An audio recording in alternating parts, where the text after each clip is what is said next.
માતાજી, જય ગિરનારી। મારા નવા વ્લોગમાં ફરીથી તમારા બધાનું સ્વાગત છે અને હું છું વર્ષો તમારી સાથે।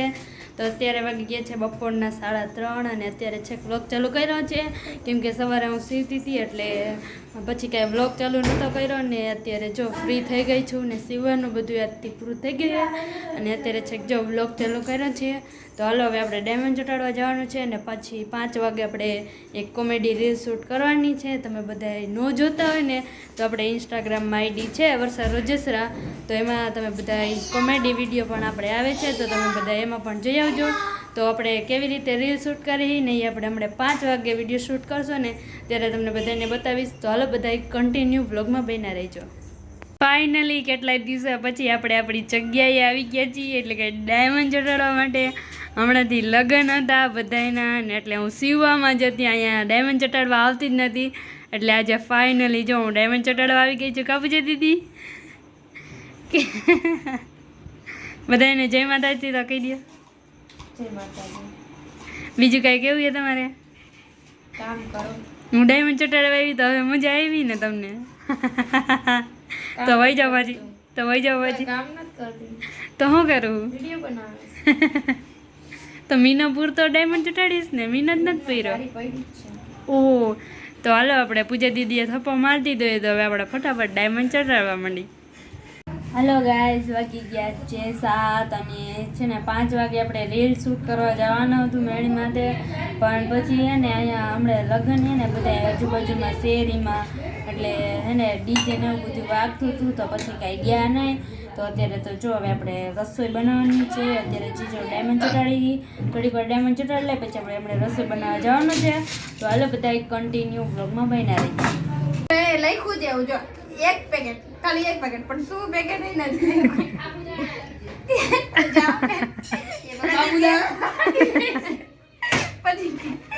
બાબુભાઈ માં છે ટીડીડા લખ્યું, એક ટીડીડા પછી એક ટીકડા લખ્યા, એક ટીકડા અને પછી એવું ને ખબર એક સિંગ ભજીયા કેવું ને પછી એક હા લઈ તો કાગળ બંધ દે ચાહા બુંગા તો જાદુ બુંગળી કેવું લાગે? જાદુ બુંગળી લાગે। ભાઈ દાંત કાઢે મને। એક મોરી વફેર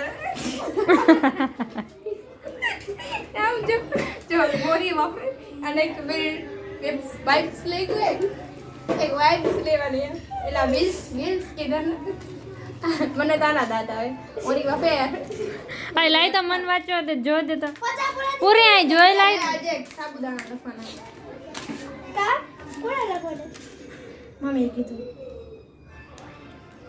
કેટલા થાય છે ખબર? 10 રૂપિયાનું તો માચીસ આવશે, 10 રૂપિયાના ટીકડા, એક સિંગ ભજીયા અને એક સાબુદાણા, એટલે 10, 20, 30, 40, 50 પૂરા।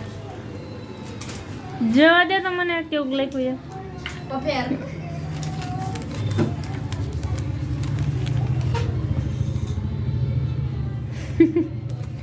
કઈ દેખાતું નથી। અહીં પકડતા પૂરી આમ, ઓ પૂરી ના અક્ષર અમાર જોઈ ગયા।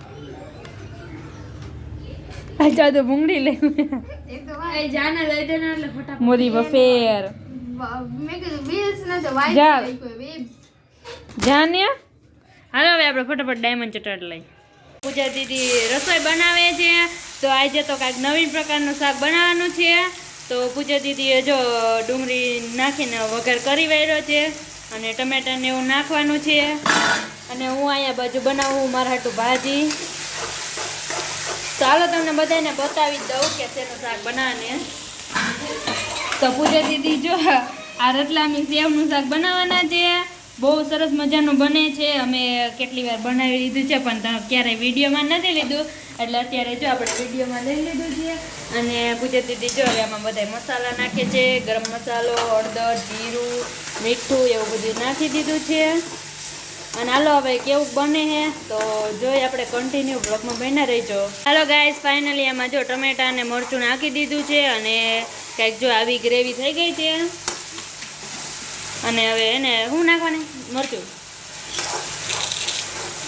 કોરું મરચું નાખવાનું, પછી રતલામી સેવ નાખવાના। તો